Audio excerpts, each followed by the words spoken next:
Welcome to the AGS Bowl in Southampton, day 4, and we're pretty much towards the end, you'd think. India 4 down in pursuit of a very improbable 445 victory. England needs 6 wickets on the final day, and you'd think on a pitch that has really worn and where Moeen Ali was getting appreciable turn from the rough, you'd think they can wrap it up on day 5. Joining me is Nick Hoult from the Daily Telegraph. Nick, given the standards of the summer that England have had, that's pretty much the perfect day for them. Go back further, really. If you go back to probably, I would say, the Durham Test last year when they won the Ashes, this was definitely their best day since then. The turnaround from where they were at the start of this week is remarkable, really. They go into tomorrow with a great chance of having it all wrapped up within maybe a session of play. The captain's got runs, Ian Bell's got runs, Anderson's got wickets. As long as he doesn't get banned over the next few days, and they've had a perfect week. And Moeen Ali in particular in the news for various other reasons at the start of this game. What do you make of his progress over the summer? Because when he came in, people weren't too confident whether he could pull off the bowling side of the role. I think confidence is the right word, and I don't think it's just confidence of Moeen Ali, it's confidence of the captain to bowl him at the right time, and he seems to have persuaded Cook to give him a go earlier in the innings. Obviously the pitch here helps because it's turning more than others. The word was that he was himself struggling confidence. The thought of filling the shoes of Graham Swan was a daunting one for him, but he's also got that other string to his bow in his batting. He seems to be ultra confident when he's batting. He'll hit the first ball of his innings for 4, no problem. These wickets here will have helped him enormously.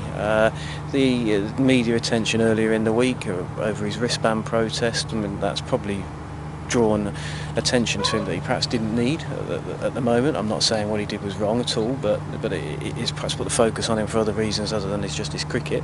But he seems a very phlegmatic, laid-back character, and he's taking it in his stride at the moment. Coming back to India, I mean, you look at where the game's at now, you look at how Ali and Root bowled late on today. Do you think they'll regret not including Ashwin at the start of this game? I think yes, when they look back on the match, and England's weakness against spin bowling is well known and still there, has not been exposed in this series really.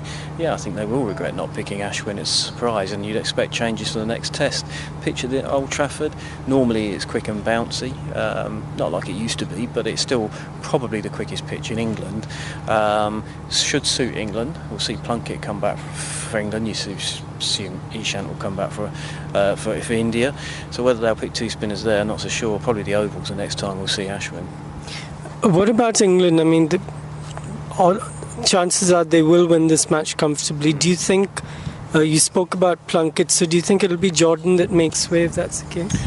Yeah, I think so. I think they like Wokes. I think he's added an extra yard of pace to his bowling that he had last year when he played at the Oval, and to be honest looked out of his depth at test level.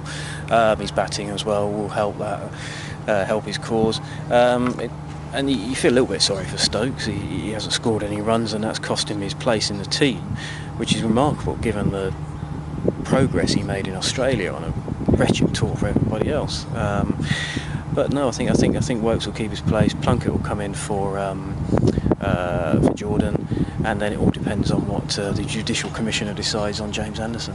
Yeah, I was coming to that. The birthday boy, 5:53 today, wrapped up the innings very quickly.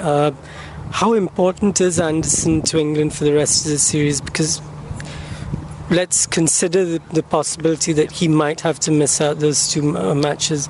How big would that be for England's hopes? Funnily enough, he hasn't got a fantastic record at Old Trafford, which is his home ground, which is a surprise. But I think if they win this match, they can live without him just about. If they didn't win here, then without Anderson for the last 2 tests, and India 1-0 up, then I think they would lose the series. But if he's banned just for 1 game, they probably get away with it. 2 games, it will be tough, very tough without Jimmy. But I'm not so sure he'll get a 2-match ban. I think that might be a little bit harsh.